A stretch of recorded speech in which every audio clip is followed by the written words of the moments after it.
Bonjour les amis, bon dimanche, bonne fête nationale pour tous les compatriotes français. Donc petite vidéo autour de l'élevage comme d'habitude avec pas mal d'activités cette semaine et des choses plutôt sympathiques. Donc aujourd'hui il fait relativement chaud dans la pièce, vous voyez j'ai 27 degrés avec un taux d'humidité à 51%. Donc mais ça va, c'est les oiseaux qui sont habitués à ce genre de température. Donc on va commencer ici par ma petite femelle blanche qui a eu un petit, qui est né vendredi. J'essaie de le faire voir à peu près correctement, voilà. Je sais pas où elle est la petite femelle d'ailleurs, elle est tout au bout là-bas.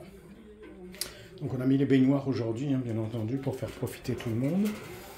Ici, vous voyez au fond un des petits jeunes, il y a l'autre en bas, ils ont leur position préférentielle, donc un beau petit blanc avec un petit peu de jaune et les yeux rouges, donc hérité du gène du papa, qui vient lui-même d'une femelle satinée. Voilà, donc je vais les mettre en coloration, j'ai décidé, pour voir ce que ça va donner. La maman dessus, c'est une agate mosaïque jaune. Voilà. Je lui ai mis un peu de charpie, je sais pas où elle me l'a mis, voilà, là, parce que j'ai vu qu'elle était beaucoup dans le nid, elle n'a fait que 2 tours, donc je la laisse voir si elle va faire quelque chose, et on verra bien ce qu'il en est. Ici, ce couple-là est au repos, ils n'ont pas l'air de vouloir, je crois qu'elle ne m'a pas trop déchiré le fond de cage, donc ça a l'air d'aller, ça va être fini pour cela. De toute façon, sur la dernière ponte, c'était la 4e ponte, j'ai donné les œufs à 2 autres femelles, on verra bien.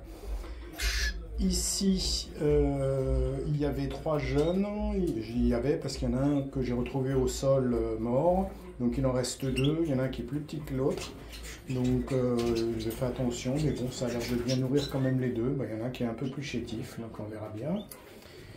Ici ça couve, j'ai miré, et s'il y en a 3 de fécondés sur les 5 œufs, je suppose que les 2 non fécondés, ça vient de ce couple-là. Voilà, comme ça, une intuition. Ici, j'ai pas encore eu l'occasion de mirer, mais je pense que ça va être bon aussi. Ça couvre aussi, on a une naissance, je pense, pour normalement fin de semaine prochaine. Voilà. Ici, vous avez autre naissance de la semaine. J'essaye d'enlever les barreaux pour que je vais voir un peu mieux. Voilà. Il y en a 3. Voilà. Au niveau du résultat de ce que ça va donner, ça devrait être des oiseaux comme lui à peu près. Donc comme ce mâle-là. Parce que j'avais déjà... Ah ben regardez. Là, ils sont un petit peu nourris. Donc voilà, je vous fais voir. Voilà, on en profite. Ici c'est pareil, elle est dessus, mais il y a 3 petits qui sont nés. Donc au niveau de la nourriture, moi j'attaque toujours le début de l'élevage avec de la pomme de terre cuite vapeur, bien sûr la pâtée. Aujourd'hui il y a eu des perles morbides. Pomme de terre pourquoi? Donc je rappelle, s'il y en a qui n'ont pas vu les précédentes vidéos, la pomme de terre, il y a beaucoup d'amidon dedans, bien entendu. Et cet amidon, il sert pour faciliter la déglutition des parents. Donc ils ont plus une tendance à déglutir, donc c'est plus facile pour nourrir les jeunes. Ils ont ce réflexe-là qui vient derrière la déglutition. Et pour les jeunes, bien entendu, c'est bourré de vitamines. Donc voilà, n'hésitez pas. Bien cuite à la vapeur, une vingtaine de minutes, et normalement ça le fait. Ici, plus calme, on est en repos. Donc là, elle s'est calmée. Je commence à voir, vous voyez, quelques petites plumes, donc je pense que ça va muer. La femelle au premier plan, le mâle au deuxième. Donc elle finit d'arracher les fonds de cage. Ici le couple est au repos aussi, vous vous souvenez il y avait des œufs, il y en avait pondu 5, il y en avait 4 de fécondés, mais il n'y en a pas un qui est né les amis. Tous se sont arrêtés en développement à divers stades, j'en ai trouvé un cassé par terre, et puis les autres, rien n'est sorti. Donc je n'arrive pas à comprendre pourquoi, j'en ai qui me font ça. Ici, le petit jeune est sorti du nid depuis quelques jours. La maman ici, donc j'ai vu qu'elle passait beaucoup de temps dans le nid. Je lui ai mis un peu de bourre pour éviter qu'elle me déplume le petit, au cas où. Et si elle pond, j'ai le plan B. Je mettrai à cette femelle-là, si jamais elle pond aussi, pour lui éviter de faire un tour de couvaison supplémentaire. Elle n'a fait que 2 tours, donc il n'y a pas de souci. Tandis que là, elle en a fait 3 déjà, donc il vaut mieux arrêter. La cage ici est vide, je réaménagerai bientôt. Un plan sur les rouges en coloration, donc ça commence à se colorer pas mal. Il y a un mâle de l'année dernière ici en bas qui commence à perdre ses plumes aussi. Vous voyez, regardez celui-là au premier plan, là ça commence à prendre des belles couleurs. Donc un petit intensif là, il y en a un autre là-bas. On voit qu'il va y avoir de l'ivoire aussi. Et on va y avoir peut-être quelques chimelles. Mais pas trop quand même, j'ai pas l'impression, on verra, hein. C'est un peu tôt pour dire. Ça sifflote un peu, bien entendu, les deux intensifs sifflotent déjà pas mal, donc voilà. Et on passe sur les satinés et Isabelle, ici, voilà. Donc ça pousse bien, ça commence aussi à se déplumer, ils ont bien grandi. Voilà, le tour de l'élevage pour aujourd'hui les amis, donc... vous voyez, je vais voir sur celui-là, bague rouge pour l'année 2024 et une bague de couleur sur l'autre patte. Donc je mets ma bague fermée sur les pattes gauche des oiseaux et sur la droite je mets les bagues couleurs. Alors les bagues couleurs c'est surtout pour éviter, dans le cadre d'accouplement pour moi ou le cadre de vente à des personnes, pour éviter de vendre des frères et sœurs s'ils veulent mettre le couple ensemble. Il y en a qui peuvent prendre frères et sœurs ou frères sans aucun problème, ça dépend ce qu'ils ont dans leur élevage.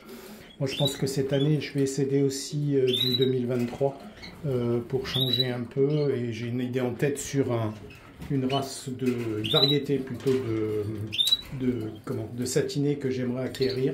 Donc je verrai dans les bourses qui vont intervenir en automne ce qui va arriver. Voilà, on a une grosse bourse sur la ville de Palavas normalement au mois de septembre ou au mois d'octobre. Voilà les amis pour la tournée des nids et des oiseaux. Donc une fin de saison qui approche gentiment mais sûrement. Il y a un petit qui met la tête à la fenêtre là, et l'autre de l'autre côté. Voilà. Enfin un peu chaud, donc ils aiment bien prendre leurs aises. Voilà. Eux ils ont une semaine, une semaine, je les ai bagués hier. Voilà. Donc là ici ils arrivent à 24-25 jours. J'ai vu commencer à picorer un petit peu. D'ailleurs je mets pour les jeunes, je mets toujours des grappes de millet pour les jeunes. Pour que ça les occupe, ça évite le piquage, c'est des graines faciles à couper et à écraser pour eux, donc c'est plus facile pour démarrer en phase de sevrage, on dirait. Voilà. Mais bon, j'ai bien diminué le don de millet. Avant ils en avaient tout le temps, mes oiseaux en permanence, mais c'est un peu riche et ça peut provoquer des problèmes de foie ou de digestion, et on le voit aussi avec le claquement du bec des oiseaux. Donc si vous avez un traitement anti-acarien, anti-poux, une campagne assez solide comme moi j'ai, il n'y a pas de raison qu'ils en aient. Mais l'apport trop important en millet peut générer ce genre de problème. Donc rien de grave, il suffit d'arrêter le millet et les claquements de bec vont disparaître. Quelques beaux spécimens, hein. Celui qui est sur la mangeoire là. Le blanc là, bien entendu, je crois que celui-là ou celle-là ne sortira pas de chez moi aussi. Celui-là est très joli aussi. Enfin, ils sont tous beaux, quand c'est les siens, on les trouve tous beaux. Donc, pour les rouges, c'est encore un petit peu difficile à voir, il y a des beaux gabarits. Hein. Donc, vous voyez, l'autre au fond là-bas, il commence à se colorer là, par le haut. Donc, voilà, normalement, il devrait arriver à cet état-là. On verra bien. Peut-être pas après première mue, mais à la deuxième, on devra avoir un bilan correct. Voilà les amis, ça sera tout pour cette semaine et on se retrouve bientôt pour de nouvelles aventures. On va finir sur ce petit jeune là et le petit jeune là avec son papa. Salut, c'était Chris de Montpellier. Bonjour à tous les abonnés. On vient de passer la barrière des 1650. Continuez, c'est super. Il y a des gens qui me suivent d'Australie, du Brésil, de l'île de la Réunion. Salut JF en passant. Après beaucoup en France, en Algérie, au Maroc. Donc assez international. En Angleterre aussi, aux États-Unis. Donc voilà, merci à tous. Et à très bientôt pour de nouvelles aventures. C'était Chris de Montpellier. Grand coucou au groupe WhatsApp. Salut, salut.